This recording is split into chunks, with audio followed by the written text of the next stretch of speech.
السلام علیکم ورحمۃ اللہ وبرکاتہ۔ محترم ناظرین و سامعین کرام، میں امید کرتا ہوں آپ خیر و عافیت سے ہوں گے۔ آج ہم سورۃ فرقان آیت نمبر 30 سے آگے مطالعہ کرنے جا رہے ہیں۔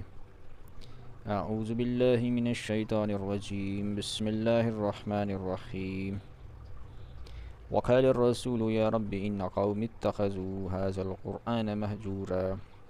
اور نبی کریم صلی اللہ تعالیٰ علیہ وآلہ وسلم عرض فرمائیں گے، یعنی قیامت کے دن، اے رب بے شک میری قوم نے اس قرآن کو بالکل ہی چھوڑ رکھا ہے۔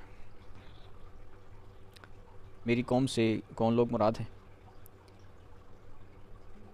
اس سے وہ لوگ مراد ہیں جن کی طرف نبی کریم صلی اللہ علیہ وسلم مبعوث ہوئے، یہود و نصارہ کی طرف، مشرکین کی طرف، یعنی وہ تمام اقوام، وہ تمام مذاہب جو نبی کریم صلی اللہ علیہ وسلم کی آمد کے وقت موجود تھے اور جو قیامت تک موجود ہوں گے یا پیدا ہوتے رہیں گے، ان سب کے لیے چونکہ اسلام کا، قرآن کا پیغام ہے، تو وہ یہ تمام جو لوگ ہیں ان کی طرف نبی کریم صلی اللہ علیہ وسلم مبعوث ہوئے،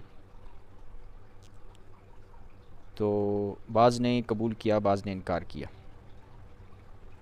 تو جنہوں نے انکار کیا ہے وہ بھی اس میں شامل ہیں کہ جن کی طرف نبی کریم صلی اللہ علیہ وسلم مبعوث ہوئے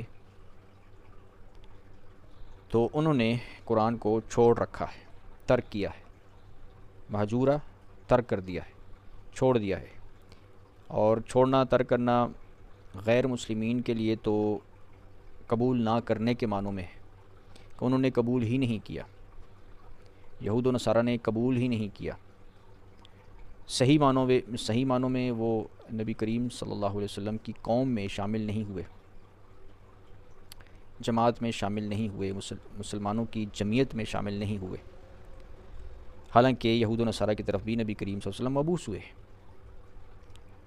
تو جتنے بھی غیر مسلمین ہیں وہ سب جنہوں نے قرآن کو قبول ہی نہیں کیا، تو ایک تو ان کی طرف اشارہ ہے، قیامت تک لازمی طور پر یہود و نصارہ، مشرکین اور ہندو اور دیگر جو باطل مذاہب ہیں، وہ ان میں سے ایک بڑی تعداد جو ہے وہ ہمیشہ قیامت تک قرآن کو قبول نہیں کرے گی، چھوڑے رکھے گی۔ اور دوسرا، قوم میں چونکہ مسلمان قوم بھی شامل ہے، نبی کریم صلی اللہ علیہ وسلم جنہوں جو صحیح معنوں میں قوم ہے، اصلی معنوں میں، حقیقی معنوں میں جو نبی کریم صلی اللہ علیہ وسلم کی قوم ہے، جماعت ہے، وہ تو مومنین ہے، وہ تو مسلمان ہیں۔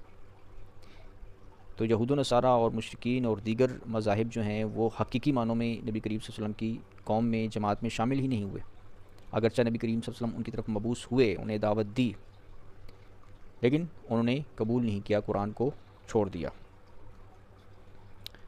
تو اب دوسری جنہوں نے قبول کیا ہے، جو مسلمان ہیں، جو مومنین ہیں، جنہوں نے نبی کریم صلی اللہ علیہ وسلم پر ایمان لایا ہے، انہوں نے قرآن کو کس طرح چھوڑا ہے؟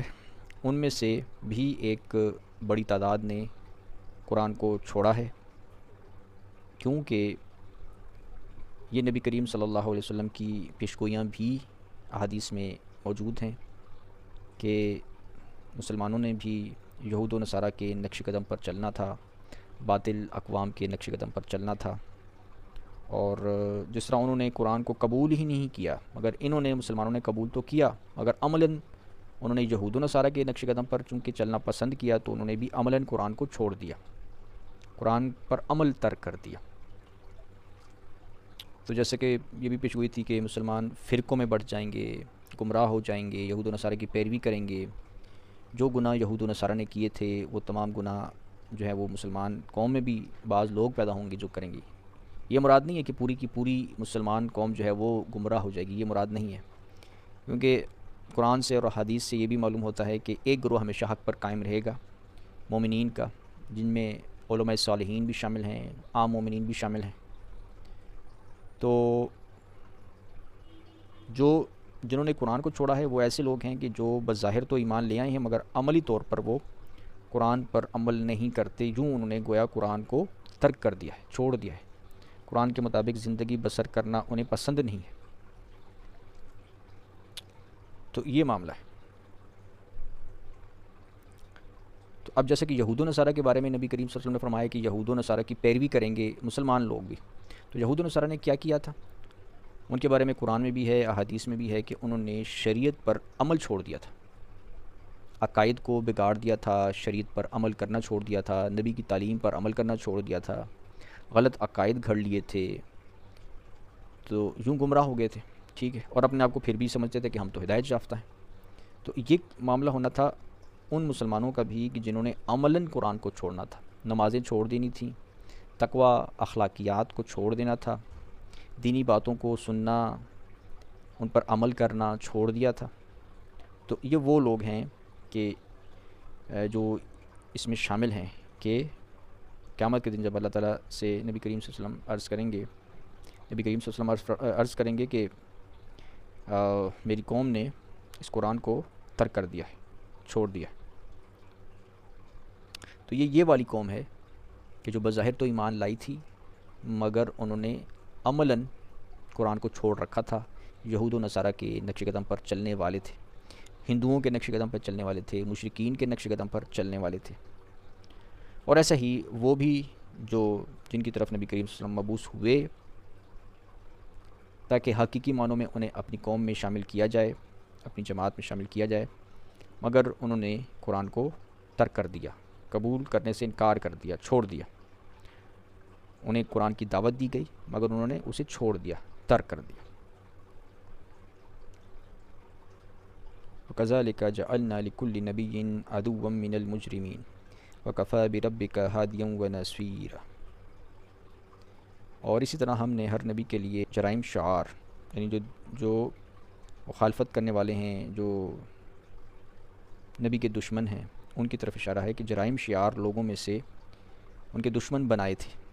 کس نے بنائے تھے؟ اللہ نے بنائے تھے۔ کیسے بنائے تھے؟ کیونکہ اللہ تعالیٰ نے قانون بنایا ہوا ہے کہ کچھ لوگ شیطان کے نقش قدم پر جائیں گے، کیونکہ شیطان کو بھی اللہ نے پیدا کیا ہے، تو کچھ لوگ جو ہیں وہ نبی کے نقش قدم پر چلیں گے۔ تو چونکہ شیطان کو بھی اللہ نے پیدا کیا، اس کو بھی اللہ نے اختیار دیا کہ تم لوگوں کو گمراہ کر سکتے ہو، قیامت تک تمہارے لیے دروازہ کھلا ہے گناہ کرنے کا، حساب کتاب مرنے کے بعد ہوگا۔ تو ان معنوں میں جو ہے نا وہ اللہ تعالیٰ نے یہ چونکہ دروازہ کھلا رکھا ہے مجرموں کے لیے، گناہ گاروں کے لیے، تو ان معنوں میں جو ہے نا وہ اللہ تعالیٰ نے دشمنوں کو، نبیوں کے دشمنوں کو بنایا ہے، جیسے کہ شیطان کو بھی اللہ نے بنایا۔ تو فرمایا کہ ان دشمنوں کو اللہ تعالیٰ نے بنایا ہے، نبیوں کے دشمنوں کو۔ تو یہ جو ہے یہ نبیوں کی مخالفت کرتے ہیں اور نہیں مانتے، انکار کرتے ہیں، مخالفت کرتے ہیں، سازشیں کرتے ہیں، اور آپ کا رب ہدایت کرنے اور مدد فرمانے کے لیے کافی ہے۔ تو اللہ تعالیٰ نے کیوں بنایا دشمنوں، نبیوں کے دشمنوں کو کیوں بنایا؟ اس لیے بنایا، شیطان کو اس لیے بنایا، دشمنوں کو اس لیے بنایا تاکہ دنیا ایک امتحان ہے، آزمائش ہے۔ حق اور باطل کو بنایا اللہ تعالیٰ نے تاکہ جو لوگ سعید فطرت ہیں اور جو پیغام سن کر قبول کرتے ہیں، جو اللہ تعالیٰ کی رضا چاہتے ہیں، جنت چاہتے ہیں، جہنم سے ڈرتے ہیں، تو وہ نبیوں کو قبول کریں گے، آخری نبی محمد صلی اللہ علیہ وسلم کو قبول کریں گے۔ اور جو نہیں اللہ تعالیٰ کی رضا چاہتے، جو جنت کا حصول نہیں چاہتے، تو وہ دشمنوں کے رستوں پر چلیں گے، نبیوں کے جو دشمن ہیں۔ نبیوں کے دشمن کون ہوتے ہیں؟ کہ جو نبیوں کی اطاعت کرنا نہیں چاہتے، نبیوں کو قبول کرنا نہیں چاہتے۔ وَقَالَ الَّذِينَ كَفَرُوا لَوْلَا نُزِّلَ عَلَيْهِ الْقُرْآنُ جُمْلَةً وَاحِدَةً كَذَلِكَ لِنُثَبِّتَ بِهِ فُؤَادَكَ وَرَتَّلْنَاهُ تَرْتِيلًا۔ اور نافرمان کافر لوگ کہتے ہیں کہ اس رسول صلی اللہ علیہ وسلم پر قرآن ایک ہی بار کیوں نہیں نازل کیا گیا، یوں تھوڑا تھوڑا کر کے اسے تدریجاً، آہستہ آہستہ اس لیے اتارا گیا ہے تاکہ ہم اس سے آپ صلی اللہ علیہ وسلم کے قلب اطہر کو قوت بخشیں، مضبوط کریں، اور اسی وجہ سے ہم نے اسے ٹھہر ٹھہر کر پڑھا ہے تاکہ آپ کو ہمارے پیغام کے ذریعے بار بار سکون قلب ملتا رہے۔ تو اب جبرائیل علیہ السلام کے ذریعے قرآن نازل ہوا ہے اللہ تعالیٰ فرماتا ہے کہ اسے ہم نے جو ہے وہ آہستہ آہستہ نازل کیا ہے اور جو ہے ٹھہر ٹھہر کر پڑھا ہے، تاکہ نبی کریم صلی اللہ علیہ وسلم کے قلب کو قوت اور مضبوطی اور استحکام بخشا جائے۔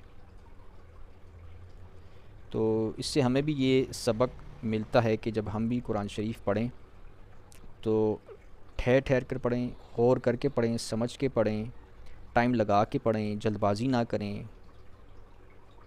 تو قرآن کا مقصد یہ ہے کہ ہم قرآن کو پڑھیں، سمجھیں، غور کریں، ٹھہر ٹھہر کر آہستہ آہستہ پڑھیں، تاکہ وہ ہمارے اندر اترے، ہمارا نفس اس کو قبول کرے، اس پر غور کرے۔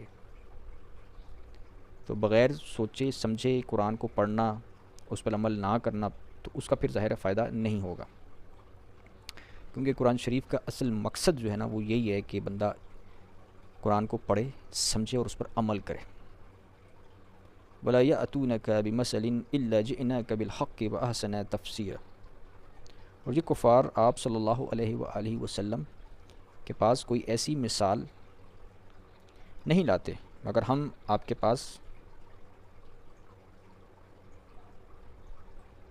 یعنی مثال سے مراد ہے سوال اور اعتراض، نہیں لاتے مگر ہم آپ صلی اللہ علیہ وسلم کے پاس اس کے جواب میں حق اور اس سے بہتر وضاحت کا بیان لے آتے ہیں۔ تو جیسا کہ کفار جو تھے وہ سوالات کرتے رہتے تھے نبی کریم صلی اللہ علیہ وسلم سے، تو اس کے جوابات پھر اللہ تعالیٰ جو ہے وہ قرآن کے ذریعے نازل فرماتا رہتا تھا، اور وہ تمام جوابات قرآن میں درج ہیں۔ الذین یحشرون علی وجوہہم الی جہنم اولئک شر مکانا واضل سبیلا۔ یہ ایسے لوگ ہیں جو اپنے چہروں کے بل دوزخ کی طرف ہانکے جائیں گے، یعنی یہ جو کافر لوگ ہیں، جو مشرک لوگ ہیں، بد عمل لوگ ہیں، یہ ایسے لوگ ہیں جو اپنے چہروں کے بل دوزخ کی طرف ہانکے جائیں گے، یعنی لے جائے جائیں گے، چہروں کے بل دوزخ میں گرائے جائیں گے۔ یہی لوگ ہیں جو ٹھکانے کے لحاظ سے نہایت برے مقام پر ہوں گے، وَأَضَلُّوا السَّبِيلَ، اور رستے کے اعتبار سے بھی سب سے زیادہ گمراہ ہوں گے، گمراہ ہیں۔ تو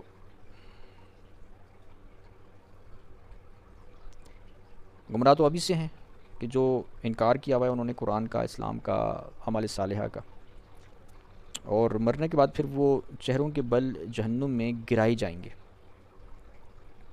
تو وہاں پہ جو ان کا مکان ہوگا، رہنے کی جگہ ہوگی، وہ انتہائی بدترین جگہ ہوگی۔ تو یہی لوگ ہیں جو رستے سے بھٹکے ہوئے سب سے زیادہ۔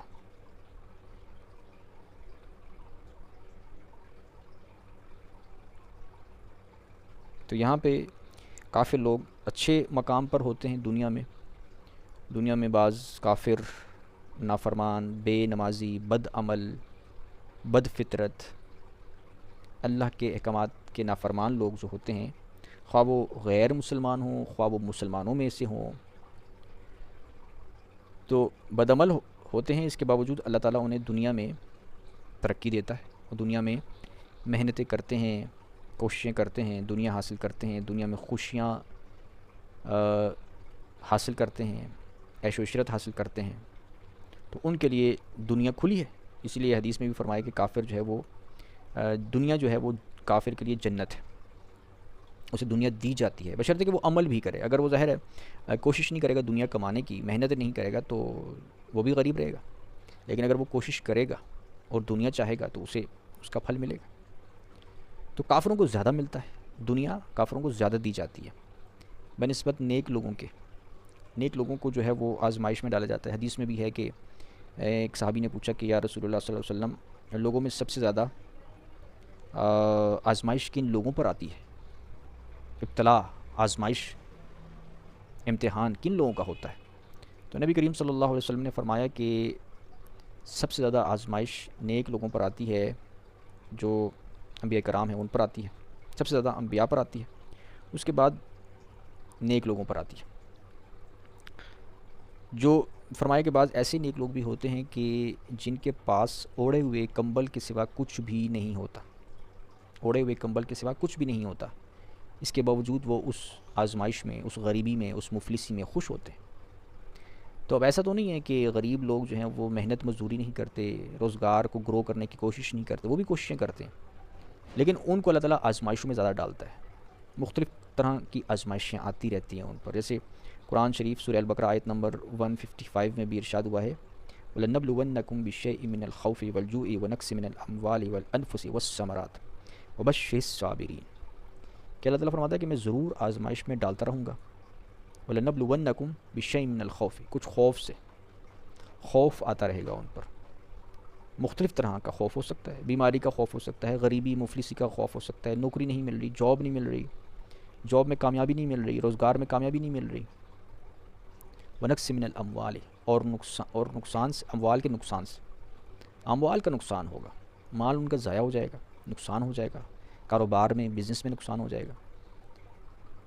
وَلَنَّبْلُوَنَّكُمْ بِشَيْءٍ مِّنَ الْخَوْفِ وَالْجُوعِ وَنَقْصٍ مِّنَ الْأَمْوَالِ وَالْأَنفُسِ اور ان کے نفوس سے بھی، کے نقصان سے بھی، ان کی جانوں کے نقصان سے بھی۔ جان میں کیا ہے؟ ان کی اپنی جان بھی ہے، اس کے مومنین کے عزیز و اقربا بھی ہیں، بیوی ہیں، بچے ہیں، کبھی اس پر بیماریاں آئیں گی، کبھی بیوی بچوں پر بیماریاں آئیں گی، تکلیفیں آئیں گی، اذیتیں آئیں گی، جسمانی نقصان ہوگا، یہ نفوس کا نقصان۔ اللہ تعالیٰ فرماتا ہے کہ میں نفوس کے نقصان میں بھی ڈالوں گا، آزماؤں گا۔ وَنَقْصٍ مِّنَ الْأَمْوَالِ وَالْأَنفُسِ وَالثَّمَرَاتِ اور ثمرات کے نقصان سے بھی۔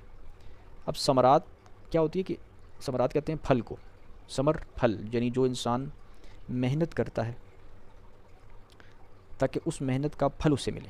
تو انسان محنت کرتا ہے، کوشش کرتا ہے، لیکن اس کا پھل نہیں ملتا، اس میں نقصان ہوتا ہے، یعنی جتنی محنت وہ کرتا ہے اس کا وہ نتیجہ نہیں نکلتا، اسے دنیا کے کاروبار میں یا جاب جو بھی کر رہا ہے اس میں محنت اس کی جو ہے وہ ضائع ہو جاتی ہے، اس کا پھل ہی نہیں نکلتا۔ یہ بھی ہوتا ہے مومنوں کے ساتھ، تو مومنوں کے ساتھ یہ زیادہ ہوتا ہے۔ مومنوں کے ساتھ جو نقصان والا معاملہ ہے دنیا میں، جان و مال کا نقصان جو ہوتا ہے، ابتلاؤں کا جو معاملہ ہوتا ہے، یہ مومنوں کے ساتھ زیادہ ہوتا ہے بنسبت کافروں کے۔ کافروں کے بارے میں کیا فرمایا قرآن میں؟ سورہ ہود آیت نمبر 15-16 میں فرمایا من کان یرید الحیات الدنیا وزینتها نوفی الیہم اعمالہم، اور پھر آگے فرمایا ولیس لہم فی الآخرۃ الا النار۔ فرمایا کہ جو دنیا چاہتے ہیں اور اس کی زینت چاہتے ہیں، دنیا کی زینت، ترقی، عیش و عشرت، مال و دولت چاہتے ہیں، تو اللہ فرماتا ہے نوفی الیہم اعمالہم کہ ہم ان کی کوششوں، محنتوں کے نتیجے میں انہیں دے دیتے ہیں، یعنی ان پر زیادہ آزمائشیں نہیں آتی، انہیں زیادہ نقصان نہیں ہوتا۔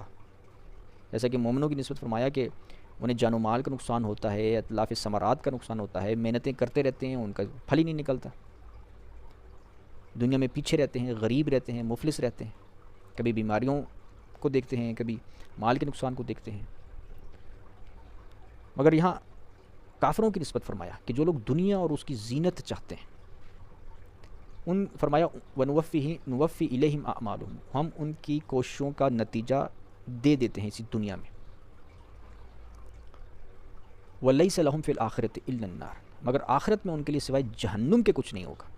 یہ ہے مطلب کہ دنیا جو ہے وہ مومنین کے لیے قید خانہ ہے، قید خانہ ہے، تکلیف، مصیبت، ابتلا، آزمائش، بیماریاں، ناخوشی، دکھ، غم جڑے ہوئے ہیں زیادہ مومنین کے ساتھ، جبکہ کافر وہ جنت، اس کے لیے دنیا جنت ہے۔ کیوں؟ کیونکہ اس کے لیے اللہ تعالیٰ فرماتا ہے کہ اسے دنیا دی جاتی ہے اس کی کوششوں کے نتیجے۔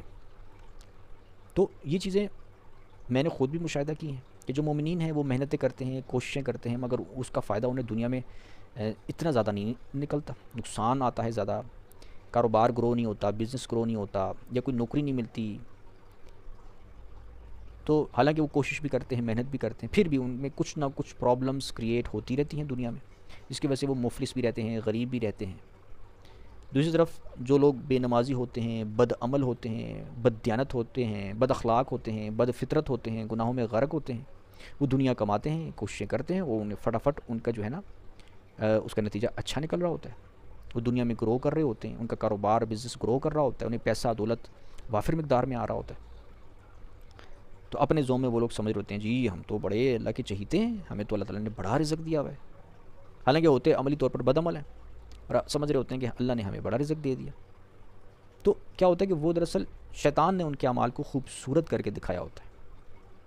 اتنی عقل ان میں نہیں ہوتی کہ ہوتے وہ بے نمازی ہیں، بد عمل ہیں، بد اخلاق ہیں، بدتمیز ہیں، لیکن اس کے باوجود وہ خود کو خدا کا چہیتا سمجھ رہے ہوتے ہیں. تو یہ معاملہ ہے کہ دنیا جو ہے وہ مومنین کے لیے قید خانہ ہوتی ہے، اس میں وہ زیادہ آزمائے جاتے ہیں، جبکہ کافر جو اور بدعمل لوگ جو ہوتے ہیں انہیں دنیا دی جاتی ہے، وہ خوش و خرم ہوتے ہیں. تو فرمایا کہ جو کافر لوگ ہیں یہ ایسے لوگ ہیں جو جہنم میں اپنے چہروں کے بل ہانکے جائیں گے، ڈالے جائیں گے. یہی لوگ ہیں جو مقام کے لحاظ سے، جگہ کے لحاظ سے انتہائی برے مقام پر ہوں گے. دنیا میں تو بڑے اچھے مقام پر ہوتے ہیں نا، آپ اس وقت یوٹیوب پر بھی دیکھ لیں، ہندوؤں کو دیکھ لیں، مشرکین کو دیکھ لیں، کس طرح کی غلیظ بکواس باتیں، بد اخلاقی والی باتیں کرتے ہیں، دکھاتے ہیں، بے پردگی، فحاشی، مگر دنیا میں سکسیزفل ہوتے ہیں، عیش و آرام میں ہوتے ہیں، بڑے اچھے مقام میں ہوتے ہیں. کبھی اس ملک کا ٹور کر رہے ہیں، کبھی اس ملک کا ٹور کر رہے ہیں، کبھی نئی نئی گاڑیاں خرید رہے ہیں، بہت مزے عیش آرام میں ہوتے ہیں، مزے مزے کے کھانے کھاتے ہیں، مہنگے مہنگے ہوٹلوں میں جاتے ہیں، مہنگی مہنگی چیزیں لیتے ہیں، بڑے اچھے مقام میں ہوتے ہیں. دنیا کو دکھاتے ہیں دیکھیں ہم کتنے اچھے مقام میں ہیں، کتنے اچھے دنیا میں، کتنے سکسیزفل ہیں، اپنی تصویریں شیئر کرتے ہیں، اپنی ویڈیوز بناتے ہیں کہ کتنے ہم اچھے مقام پر ہیں، کتنا اچھا کھانا ہم کھاتے ہیں، دنیا میں ہم کتنے خوش ہیں. تو دنیا میں ہی ہے یہ بس، ٹھیک ہے. مرنے کے بعد پھر معاملہ نہیں ہوگا. مرنے کے بعد وہ کہاں ہوں گے؟ وہ انتہائی برے مقام میں رکھے جائیں گے. اولئک شر مکان و اضل السبیل، بدترین مقام میں رکھے جائیں گے اور رستے کے اعتبار سے سب سے زیادہ گمراہ ہوں گے. اور رستے کے اعتبار سے گمراہ تو وہ ابھی بھی ہیں، اور وہاں بھی وہ رستے کے اعتبار سے گمراہ ہوں گے. وَلَقَدْ آتَيْنَا مُوسَى الْكِتَابَ وَجَعَلْنَا مَعَهُ أَخَاهُ هَارُونَ وَزِيرًا، اور بے شک ہم نے حضرت موسیٰ علیہ السلام کو کتاب عطا فرمائی اور ہم نے ان کے ساتھ ان کی معاونت کے لیے ان کے بھائی ہارون علیہ السلام کو وزیر بنایا، یعنی مددگار بنایا، خلیفہ بنایا. فَقُلْنَا اذْهَبَا إِلَى الْقَوْمِ الَّذِينَ كَذَّبُوا بِآيَاتِنَا فَدَمَّرْنَاهُمْ تَدْمِيرًا، پھر ہم نے کہا تم دونوں اس قوم کے پاس جاؤ، اس قوم کے پاس جاؤ جنہوں نے ہماری آیتوں کو جھٹلایا ہے. جب وہ ہماری تکذیب سے پھر بھی باز نہ آئے تو ہم نے انہیں، یعنی اس قوم کو، بالکل ہی ہلاک کر ڈالا.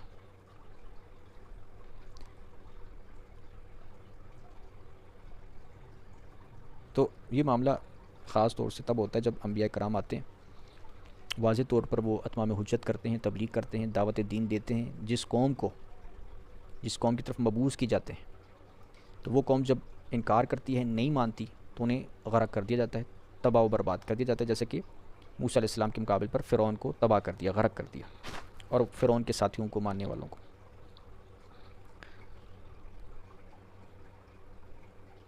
وَقَوْمَ نُوحٍ لَمَّا كَذَّبُوا الرُّسُلَ أَغْرَقْنَاهُمْ وَجَعَلْنَاهُمْ لِلنَّاسِ آيَةً وَأَعْتَدْنَا لِلظَّالِمِينَ عَذَابًا أَلِيمًا. اور نوح علیہ السلام کی قوم کو بھی اللہ تعالیٰ نے بھیجا ایک قوم کی طرف، جب انہوں نے رسولوں کو چھٹلایا، اس قوم نے رسولوں کو چھٹلایا، تو ہم نے انہیں غرق کر ڈالا. اس قوم کو بھی غرق کر ڈالا جس قوم نے حضرت نوح علیہ السلام کی تکذیب کی، نہیں مانا، اور ہم نے انہیں دوسرے لوگوں کے لیے نشان عبرت بنا دیا، اور ہم نے ظالموں کے لیے دردناک عذاب تیار کر رکھا ہے. تو اس طرح جو نبی کے نافرمان لوگ ہوتے ہیں ان کو اللہ تعالیٰ تباہ و برباد کر دیتا ہے، عبرت کا نشان بنا دیا جاتا ہے.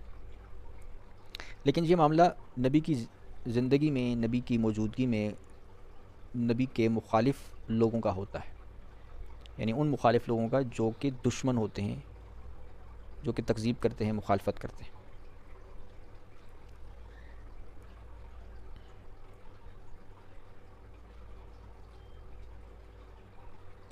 وَعَادًا وَثَمُودَ وَأَصْحَابَ الرَّسِّ وَقُرُونًا بَيْنَ ذَلِكَ كَثِيرًا، اور عاد اور سمود اور باشندگان رس کو اور ان کے درمیان بہت سی امتوں کو بھی ہلاک کر ڈالا. کیسے ہلاک کر ڈالا؟ ان کے پاس بھی انبیاء آئے، انہوں نے تبلیغ کی، ان قوموں نے انکار کیا تو اللہ نے انہیں بھی تباہ کر ڈالا۔ وَكُلًّا ضَرَبْنَا لَهُ الْأَمْثَالَ وَكُلًّا تَبَّرْنَا تَتْبِيرًا، اور ہم نے ان میں سے ہر ایک کی نصیحت کے لیے مثالیں بیان فرمائیں، اور جب وہ سرکشی سے باز نہ آئے تو ہم نے ان سب کو نیست و نابود کر دیا۔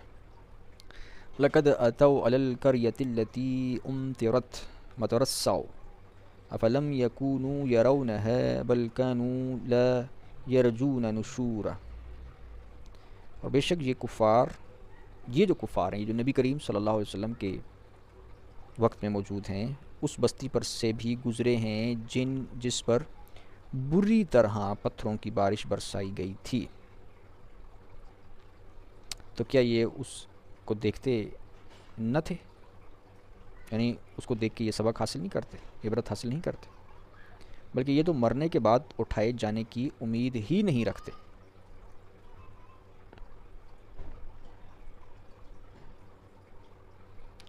تو اب اللہ تعالیٰ نے یہ جو انبیاء کے مخالفین کو تباہ کیا ہے، فرعون کو تباہ کیا ہے، دیگر اقوام کو تباہ کیا ہے جنہوں نے نبیوں کی مخالفت کی ہے، اور یہاں بھی اللہ تعالیٰ نے فرمایا کہ جس بستی پر ہم نے بارش برسائی تھی، یعنی پتھروں کی بارش برسائی تھی، اور اگر پتھروں کی بارش نہ بھی ہو، دوسری پانی کی جو بارش ہوتی ہے وہ بھی بعض دفعہ اتنی طوفانی بارش ہوتی ہے کہ وہ بھی بعض اوقات جو ہے وہ تباہی ڈالتی ہے، بستیوں میں تباہ کر ڈالتی ہے۔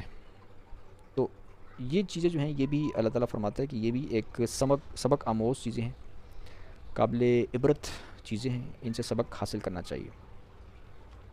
تو اب نبی کریم صلی اللہ علیہ وسلم کا جو پیغام ہے، قرآن، اسلام، اب جو لوگ اس قرآن کی مخالفت کرتے ہیں تو ان کے لیے بھی کیا ہوتا ہے کہ اللہ تعالیٰ کی طرف سے نشانات عذاب کی صورت میں نازل ہوتے رہتے، کبھی زلزلوں کی صورت میں، کبھی تیز بارش، آندھیوں، طوفان کی صورت میں، سونامی کی صورت میں، اور مختلف طریقوں سے کبھی مختلف وائرسز جو ہیں وہ پیدا ہو جاتے ہیں جس کی وجہ سے اموات ہوتی ہیں، لوگ مر جاتے ہیں۔ تو یہ تمام اللہ تعالیٰ کی طرف سے عذاب کے نشانات ہیں۔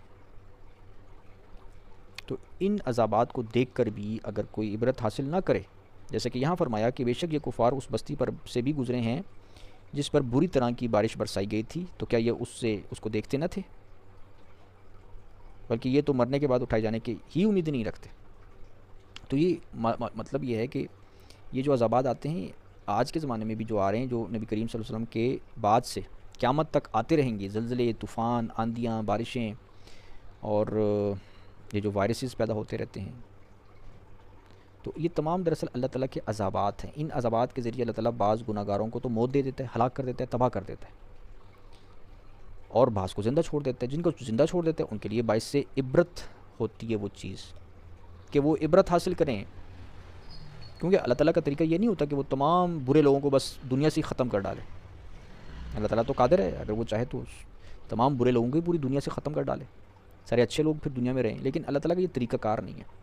اللہ تعالیٰ نے دنیا کس لیے بنائی ہے؟ یہ بنائی ہی آزمائش اور امتحان ہے۔ شیطان کا وجود رکھا ہے، نبیوں کے دشمنوں کا وجود رکھا ہے، برے لوگوں کا وجود رکھا ہے، تو جو اللہ تعالیٰ ہلاک کرتا ہے وہ ایسا نہیں ہوتا کہ سب کو ہلاک کر دے۔ اب معاملہ یہ ہے کہ اب اللہ تعالیٰ سب کو ہلاک نہیں کرتا، بعض لوگوں کو ہلاک کرتا ہے، جو کہ ہمیں نظر بھی آتا ہے۔ بعض لوگ ہلاک ہوتے ہیں، جو برے لوگ ہیں، بعض برے لوگ بچائے جاتے ہیں، وہ بچ جاتے ہیں، وہ نہیں ہلاک ہوتے۔ تو ان کے لیے وہ سبق ہوتا ہے کہ وہ اس کو دیکھیں اور وہ سبق حاصل کریں کہ بھئی فلاں بندہ ڈینگی سے مر گیا، فلاں بندہ فلاں وائرس سے مر گیا، تو میں بھی مر سکتا ہوں۔ فلاں بندے پر زلزلہ آیا، اس کا گھر تباہ ہو گیا، میں بھی مر سکتا ہوں، میرا بھی گھر تباہ ہو سکتا ہے۔ فلاں بندے پر 4 سٹیج کینسر آیا، مجھ پر بھی آ سکتا ہے 4 سٹیج کینسر۔ اس کی کڈنی فیل ہوگی، میری بھی کڈنی فیل ہو سکتی ہے، میں بھی پھر مر جاؤں گا۔ تو ان چیزوں سے یہ کیا ہوتا ہے کہ یہ لوگوں کو جو ہے نا وہ عبرت حاصل کرنی چاہیے، سبق حاصل کرنا چاہیے، خاص طور سے جو برے لوگ ہیں، بدمعاش، فطرت، بد اخلاق لوگ ہیں، انہیں سبق حاصل کرنا چاہیے کہ وہ برا وقت ہم پر بھی آ سکتا ہے، توبہ استغفار کرنا چاہیے، اللہ کی طرف رجوع کرنا چاہیے۔ تو قرآن میں ایک آیت میں لکھا بھی ہوا ہے کہ ہم مصیبتیں، ابتلائیں اسی لیے بیچتے ہیں تاکہ لوگ ہماری طرف رجوع کریں۔ ہم عذاب اس لیے بیچتے ہیں تاکہ لوگ ہماری طرف رجوع کریں، ہماری طرف پلٹیں۔ تو اب جو ہے وہ جو نیک لوگ مرتے ہیں، جو مومنین بعض دفعہ حادثات کا شکار ہو جاتے ہیں یا مومنین بیماریوں کا شکار ہو جاتے ہیں اور اسی میں مر جاتے ہیں، تو وہ تو شہید ہوتے ہیں، کیونکہ وہ تو آلریڈی اللہ کے احکام پر عمل کر رہے ہوتے ہیں، ان کے لیے کوئی عذاب نہیں ہوتا، چاہے وہ زلزلے میں مر جائیں، چاہے وہ کسی وائرس کے نتیجے میں مر جائیں، وہ شہید ہیں کیونکہ وہ آلریڈی اللہ کے احکامات کی پابندی کرنے والے ہیں۔ لیکن جو پابندی کرنے والے نہیں ہیں، جو بد عمل ہیں، بے نمازی ہیں، بد اخلاق ہیں، بد دیانت ہیں، کافر ہیں، نافرمان ہیں اللہ کے، ان کے لیے پھر وہ عذاب ہوتا ہے اگر وہ اس میں مر جائیں، کیونکہ وہ توبہ کیے بغیر مر گئے۔ تو اب مرنے کے بعد پھر بخشش نہیں ہوتی، بخشش مرنے سے پہلے پہلے ہوتی ہے کہ توبہ کر لو تو ہی ہوتی ہے، ٹھیک ہے، اور مرنے کے بعد پھر توبہ نہیں ہوتی۔ تو یہ معاملہ ہے کہ اس آیت سے ہمیں یہ سبق ملتا ہے کہ یہ جو عذابات دنیا میں آتے رہتے ہیں، مختلف قسم کے حادثات ہوتے رہتے ہیں، ان سے سبق لینا چاہیے، ڈرنا چاہیے کہ بھئی یہ تو اللہ تعالیٰ کے عذابات ہیں، اس میں اگر ہم مر گئے، ہم فلاں وائرس میں مر گئے اور عمل ہمارا یہ ہے کہ ہم بے نمازی ہیں، ہم بد عمل ہیں، ہم بد دیانت ہیں، ہم بدمعاش ہیں، وغیرہ وغیرہ، تو ہم تو جہنم میں چلے جائیں گے۔ پھر تو ہمیں ڈرنا چاہیے، اس لیے اپنی اصلاح کرنی چاہیے۔ لیکن جیسا کہ آپ جانتے ہیں کہ بہت ساری دنیا میں ایسے لوگ ہوتے ہیں کہ جو اپنی اصلاح نہیں کرتے، ان چیزوں کو دیکھنے کے باوجود وہ اصلاح نہیں کرتے۔ بعض لوگوں پر بیماریاں بھی آتی ہیں مگر وہ اپنی اصلاح نہیں کرتے، وہ اپنے آپ کو نیک نہیں بناتے، یہ بھی معاملہ ہوتا ہے۔ تو اس کی وجہ کیا ہوتی ہے؟ وہ اصل میں اندر سے دہریہ ہوتے ہیں، اندر سے وہ اللہ پر بھی ایمان نہیں رکھتے، اندر سے وہ یعنی دل کی کیفیت ان کی یہ ہوتی ہے کہ وہ مرنے کے بعد جی اٹھنے پر ہی ایمان نہیں رکھتے، قیامت کے دن پر ہی ایمان نہیں رکھتے کہ مرنے کے بعد پھر ہم دوبارہ اٹھائے جائیں گے، ہمارے حساب کتاب ہوگا۔ وہ اس چیز پر دراصل اندر سے دل سے ایمان نہیں رکھتے، نہیں مانتے اس چیز کو۔ بظاہر وہ بے شک مسلمان بھی ہوں، بعض ایسے بھی ہوتے ہیں کہ بظاہر تو مسلمان ہوں گے لیکن عمل چونکہ وہ نہیں کر رہے، لہٰذا اس کا مطلب وہ دل سے نہیں مانتے۔ جیسے اس آیت میں بھی فرمایا ہے کہ جب وہ بے شک یہ کفار اس بستی پر سے بھی گزرے ہیں جس پر بری طرح پتھروں کی بارش برسائی گئی تھی، تو کیا یہ اس تباہ شدہ بستی کو دیکھتے نہ تھے، بلکہ یہ تو مرنے کے بعد اٹھائے جانے کی ہی امید نہیں رکھتے۔ امید نہ رکھنے سے کیا مراد ہے؟ مطلب ایمان ہی نہیں رکھتے، وہ نہیں مانتے، اندر سے دل سے وہ نہیں مانتے۔ بظاہر اگر وہ ماننے کا دعویٰ بھی کرتے ہو نا تو وہ دل سے نہیں مانتے، کیونکہ مسلمانوں میں بعض منافق لوگ بھی رہتے ہیں، منافق طبیعت لوگ۔ اب مسلمانوں میں یعنی کہ اب مجبوری ہوتی ہے کہ مسلمانوں کا معاشرہ ہے، وہ خود بھی مسلمان گھرانے میں پیدا ہو گئے ہیں، تو چلو جی کلمہ پڑھ لیا تو ہم تو مسلمان ہیں جی، مگر اندر سے ان کا دل اسلام کو قبول نہیں کرتا، اس لیے وہ نہ نمازیں پڑھیں گے، نہ وہ نیک اعمال اختیار کریں گے، نہ وہ گناہوں سے بچنے کی کوشش کریں گے۔ تو یہ معاملہ ہوتا ہے۔ وَإِذَا رَأَوْكَ إِن يَتَّخِذُونَكَ إِلَّا هُزُوًا هَذَا الَّذِي بَعَثَ اللَّهُ رَسُولًا، اور جب بھی وہ آپ کو دیکھتے ہیں تو آپ کا مذاق اڑانے کے سوا کچھ نہیں کرتے۔ یہ جو کافر لوگ ہیں نا، مشرک لوگ ہیں، مخالف لوگ ہیں، یہ جب نبی کریم صلی اللہ علیہ وسلم کو دیکھتے ہیں تو مذاق اڑاتے ہیں اور کہتے ہیں کہ کیا یہی وہ شخص ہے جسے اللہ نے رسول بنا کر بھیجا ہے؟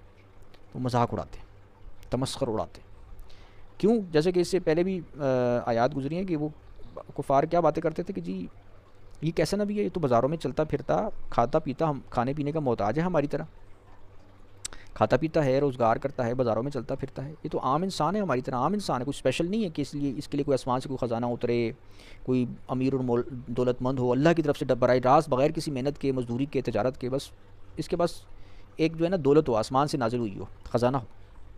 وہ یہ توقع کرتے تھے نا کہ ایسا شخص ہوتا تو پھر ہم کہہ سکتے کہ یہ سچا نبی ہے، تو وہ اللہ کی طرف سے مانتے ہی نہیں تھے، معاذ اللہ، استغفر اللہ۔ تو یہ معاملہ ہے کہ وہ نبی کریم صلی اللہ علیہ وسلم کا جو انکار کرتے تھے وہ اسی وجہ سے کرتے تھے کہ وہ سمجھتے تھے کہ یار یہ تو کھانے پینے کا محتاج ہے ہماری طرح، نوکری کا محتاج ہے، تجارت کا محتاج ہے، روزگار کا محتاج ہے، ہماری طرح محنت مزدوری کرتا ہے، بازاروں میں چلتا پھرتا ہے، کھاتا پیتا ہے۔ تو یہ جو کافر لوگ ہیں یہ مذاق اڑاتے ہیں۔ اب کافر بعض ایسے ہوتے تھے کہ جو بڑے امیر اور دولت مند ہوتے تھے، بڑے بڑے امیر اور دولت مند ہوتے تھے، بڑی شان و شوکت ہوتی تھی دنیا میں ان کی، تو جب وہ دیکھتے کہ یار نبی کریم صلی اللہ علیہ وسلم کی تو کوئی دنیاوی ایسی حیثیت ہی نہیں ہے، نہ اتنی کوئی دولت ہے، نہ کوئی مال ہے، نہ کوئی اتنا بڑا کوئی کاروبار ہے، کچھ بھی نہیں ہے، ہم اتنے عیش و آرام میں بیٹھے ہوئے ہیں، ہمارے پاس اتنے مال و دولت ہے، ہم اتنے شان و شوکت رکھتے ہیں دنیا میں، اور محمد صلی اللہ علیہ وسلم جو ہیں وہ تو ان کی تو یہ حیثیت ہی نہیں ہے۔ تو وہ مذاق اڑاتے تھے، پھر مذاق اڑاتے تھے، باتیں کرتے تھے، باتیں بناتے تھے، کیا یہی وہ شخص ہے جسے اللہ نے رسول بنا کر بھیجا ہے؟ ھذا الذی بعث اللہ رسولا، کہ کیا یہ ہے وہ شخص جسے اللہ نے مبعوث کیا ہے رسول بنا کر؟ تو وہ اس چیز کا مذاق اڑاتے تھے. ان کاد لیضلنا عن آلهتنا لولا ان صبرنا علیہ وسوف یعلمون حین یرون العذاب من اضل السبیل. قریب تھا کہ یہ ہمیں ہمارے معبودوں سے بہکا دیتا. اب یہ کافر لوگوں کا قول بیچ میں یہاں درج ہے. یہ کافر لوگ کیا کہتے ہیں کہ قریب تھا کہ یہ رسول جو ہے یہ ہمیں ہمارے معبودوں سے بہکا دیتا, گمراہ کر دیتا, کہ جن کو ہم نے دنیا میں معبود بنایا ہوا ہے, جن کی پوجا کرتے ہیں, جن کو مانتے ہیں, جو ہمارے بڑے بزرگ ہیں, جن کی ہم پرستش کرتے ہیں,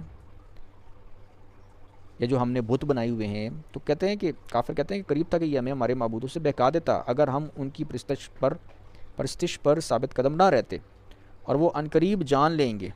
اب اللہ تعالیٰ فرماتا ہے, جواب دیتا ہے کہ یہ جو ہے نا, یہ کافر لوگ یہ عنقریب جان لیں گے جس وقت عذاب دیکھیں گے کہ کون زیادہ گمراہ تھا,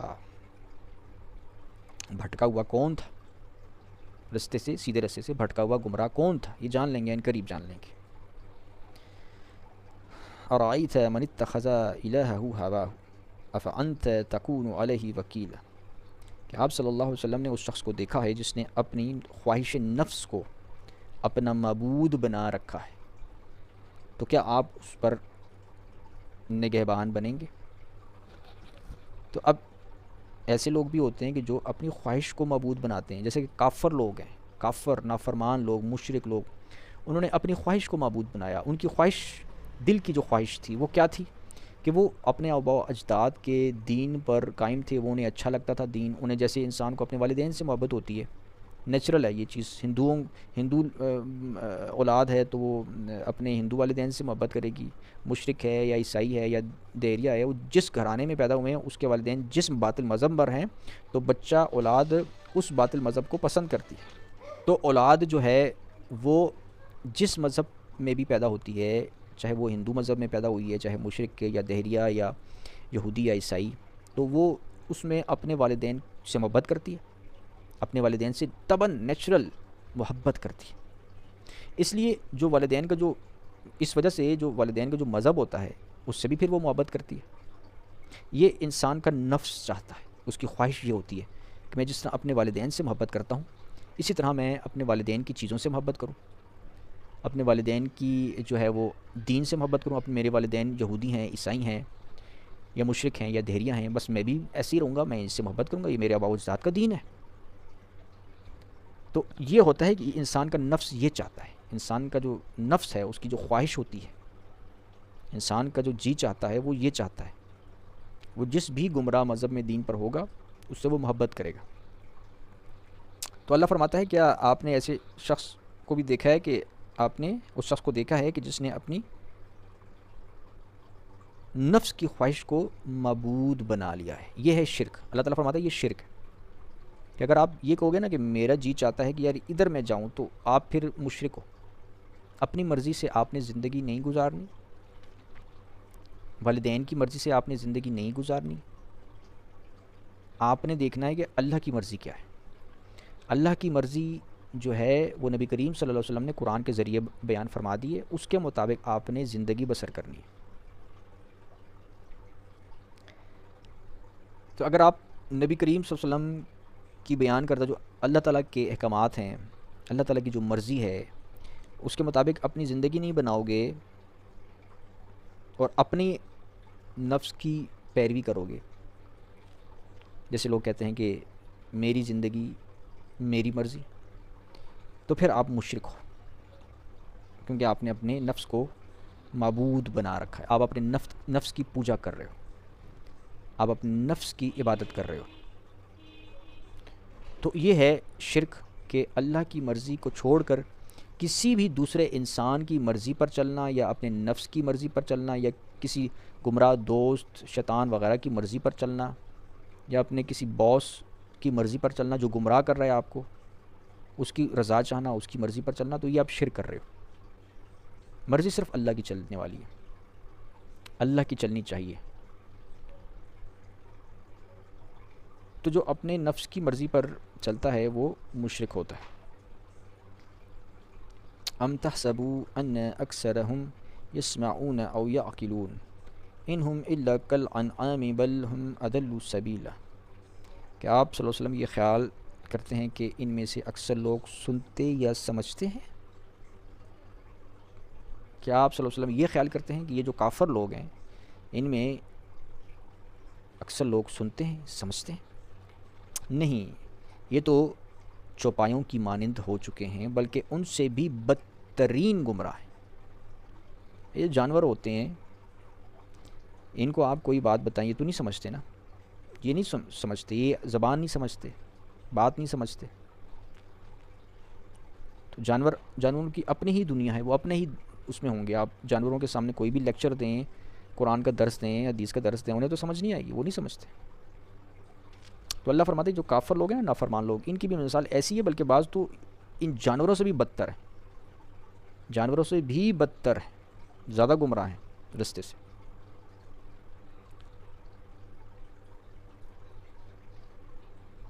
الم تر الی ربک کیف مد الظل ولو شاء لجعله ساکنا ثم جعلنا الشمس علیہ دلیلا، کہ آپ صلی اللہ علیہ وسلم نے اپنے رب کی قدرت کی طرف نگاہ نہیں ڈالی کہ وہ کس طرح دوپہر تک سایہ دراز کرتا ہے، اور اگر وہ چاہتا تو اسے ضرور ساکن کر دیتا، پھر ہم نے سورج کو اس سائے پر دلیل بنایا ہے۔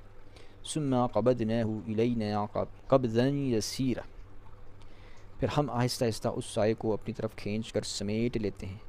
هو الذی جعل لکم اللیل لباسا والنوم سباتا وجعل النہار نشورا، اور وہی ہے جس نے تمہارے لیے رات کو پوشاک کی طرح ڈھانک لینے والا بنایا، اور نیند کو تمہارے لیے آرام کا باعث بنایا، اور دن کو کام کاج کے لیے اٹھ کھڑے ہونے کا وقت بنایا۔ وهو الذی ارسل الریاح بشرا بین یدی رحمتہ وانزلنا من السماء ماء طہورا، اور وہی ہے جو اپنی رحمت کی بارش سے پہلے ہواؤں کو خوشخبری بنا کر بھیجتا ہے، اور ہم ہی آسمان سے پاک صاف کرنے والا پانی نازل فرماتے ہیں۔ لنحیئ بہ بلدۃ میتا ونسقیہ مما خلقنا انعاما واناسیا کثیرا، تاکہ اس کے ذریعے ہم کسی بھی مردہ شہر کو زندگی بخشیں، اور مزید یہ کہ ہم یہ پانی اپنے پیدا کیے ہوئے بہت سے چوپایوں جانوروں اور بادیہ نشین انسانوں کو پلائیں۔ وَلَقَدْ صَرَّفْنَاهُ بَيْنَهُمْ لِيَذَّكَّرُوا فَأَبَى أَكْثَرُ النَّاسِ إِلَّا كُفُورًا، اور بے شک ہم نے اس بارش کو ان کے درمیان مختلف شہروں اور وقتوں کے حساب سے گھماتے رہتے ہیں۔ ہم اس بارش کو ان کے درمیان مختلف شہروں اور وقتوں کے حساب سے گھماتے رہتے ہیں تاکہ وہ غور و فکر کریں، پھر بھی اکثر لوگوں نے بجز ناشکری کے کچھ قبول نہ کیا۔ یعنی اللہ تعالیٰ نے دراصل جس طرح بارش کو، یہ بارش کا برسنا اور اس سے زمین سے رزق کا نکلنا، یہ اللہ تعالیٰ کی طرف سے ایک نشان ہے۔ تو اگر بارش ہی نہ ہو، زمین سے پانی ختم ہو جائے، رزق نہ نکلے، تو انسان مر جائے، انسان کی زندگی ختم ہو جائے، تو یہ اللہ تعالیٰ فرماتے ہیں یہ نشانات ہیں، یہ نشانات ہیں۔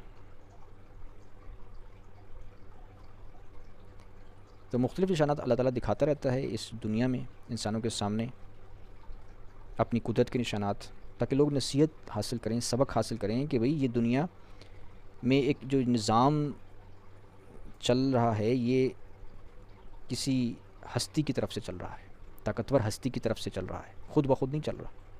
تو یہ اللہ تعالیٰ کے نشانات ہیں، تو اس سے سبق حاصل کرنا چاہیے۔ مگر کیا ہوتا ہے کہ اکثر الناس الا کفورا، مگر اکثریت نے، لوگوں کی اکثریت نے، میجورٹی نے نافرمانی کے سوا کچھ نہ کیا۔ تو یہ پیشگوئی ہے کہ اللہ نے جو قرآن شریف میں نشانات دیے ہیں اس کو نہ ماننے والے میجورٹی میں ہوں گے۔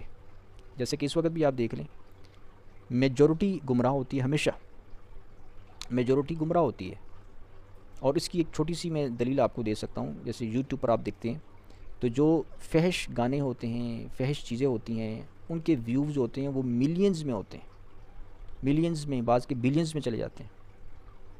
لیکن جو قرآن پڑھنے والے علماء ہیں، جو قرآن کی تبلیغ کرنے والے لوگ ہیں، ان کے ویوز معمولی سے ہوتے ہیں، تھوڑے سے ہوتے ہیں۔ تو اس سے بھی معلوم ہوتا ہے کہ جو قرآن کا انکار کرنے والے لوگ ہوتے ہیں وہ اکثریت میں، قرآن پر عمل نہ کرنے والے لوگ اکثریت میں ہوتے ہیں۔ وَلَوْ شِئْنَا لَبَعَثْنَا فِي كُلِّ قَرْيَةٍ نَذِيرًا، اور اگر ہم چاہتے تو ہر ایک بستی میں ایک ڈر سنانے والا بھیج دیتے۔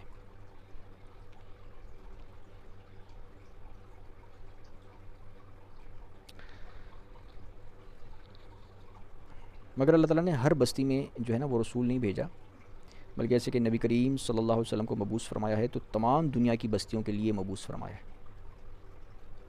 ایک ہی نبی کو یعنی محمد صلی اللہ علیہ وسلم کو تمام دنیا کی بستیوں کے لیے، اقوام کے لیے مبعوث فرمایا ہے۔ فَلَا تُطِعِ الْكَافِرِينَ وَجَاهِدْهُمْ بِهِ جِهَادًا كَبِيرًا، بس اے مرد مومن تو کافروں کا کہنا نہ مان اور اس قرآن کی دعوت و دلائل کے ذریعے ان کے ساتھ بڑا جہاد کر۔ تو یہ جو حکم ہے یہ مومنین کے لیے بھی ہے کہ وہ بھی جو ہیں وہ قرآن کے ذریعے کافروں سے جہاد کریں، یعنی انہیں تبلیغ کریں۔ جہاد سے کیا مراد ہے؟ تبلیغ کرنا، تبلیغ کرنا، کافروں کے مقابل پر قرآن پر عمل کر کے دکھانا، اس پر قائم ہونا، یہ جہاد ہے۔ قرآن کی دعوت پیش کرنا، قرآن کے مطابق زندگی گزارنا، یہ جہاد ہے۔ اب اللہ تعالیٰ کیا فرماتا ہے کہ فَلَا تُطِعِ الْكَافِرِينَ، ان نافرمان لوگوں کے اطاعت نہ کرو۔ اب اس کافر سے کیا مراد ہے؟ کافر سے جیسے کہ آپ کو پتہ ہے کہ غیر مسلمین بھی کافر ہیں، یہود و نصارہ ہیں، مشرکین ہیں، ہندو ہیں، لیکن مسلمانوں میں بھی بعض کافر ہوتے ہیں، یعنی جو نماز نہیں پڑھتا۔ نبی کریم صلی اللہ علیہ وسلم نے فرمایا کہ جو نماز نہیں پڑھتا وہ اس نے کفر کیا۔ اور دوسری آیت میں قرآن میں ہے کہ قیامت کے دن جہنم میں بعض ایسے لوگ ہوں گے کہ جب ان سے پوچھا جائے گا کہ وہ کیسے آئے اس جہنم میں، وہ کہیں گے کہ ہم تو نماز پڑھنے والے نہیں تھے۔ تو نماز نہ پڑھنا کوئی معمولی کفر نہیں ہے کہ بندہ کہے گا چلو جی خیر ہے مسلمان تو ہوں نا، نماز ہی نہیں پڑھ رہا نا، خیر ہے بخشا جاؤں گا، مجھے نجات ہو جائے گی، تو نجات نہیں ہوگی۔ نماز جو ہے نا یہ ضروری ہے، فرض ہے، انسان اس کے ذریعے اللہ تعالیٰ سے عہد کرتا ہے کہ وہ اللہ کا غلام، اللہ کا بندہ ہے، اللہ کی مرضی کے مطابق اس نے زندگی بسر کرنی ہے۔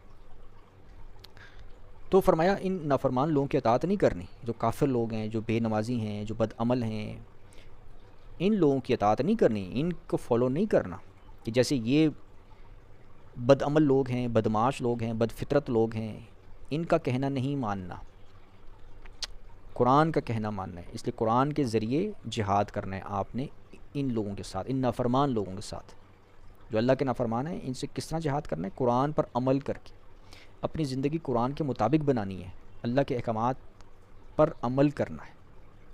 تو اس طرح ہوگا تو یہ ہے جہاد۔ وَهُوَ الَّذِي مَرَجَ الْبَحْرَيْنِ هَذَا عَذْبٌ فُرَاتٌ وَهَذَا مِلْحٌ أُجَاجٌ وَجَعَلَ بَيْنَهُمَا بَرْزَخًا وَحِجْرًا مَهْجُورًا، اور وہی ہے سبحانہ و تعالیٰ جس نے دو دریاؤں کو ملا دیا، یہ ایک میٹھا نہایت شیریں ہے اور یہ دوسرا کھاری نہایت تلخ ہے، اور اس نے یعنی اللہ سبحانہ و تعالیٰ نے ان دونوں کے درمیان ایک پردہ اور مضبوط رکاوٹ بنا دی ہے۔ وَهُوَ الَّذِي خَلَقَ مِنَ الْمَاءِ بَشَرًا فَجَعَلَهُ نَسَبًا وَسِحْرًا وَكَانَ رَبُّكَ قَدِيرًا،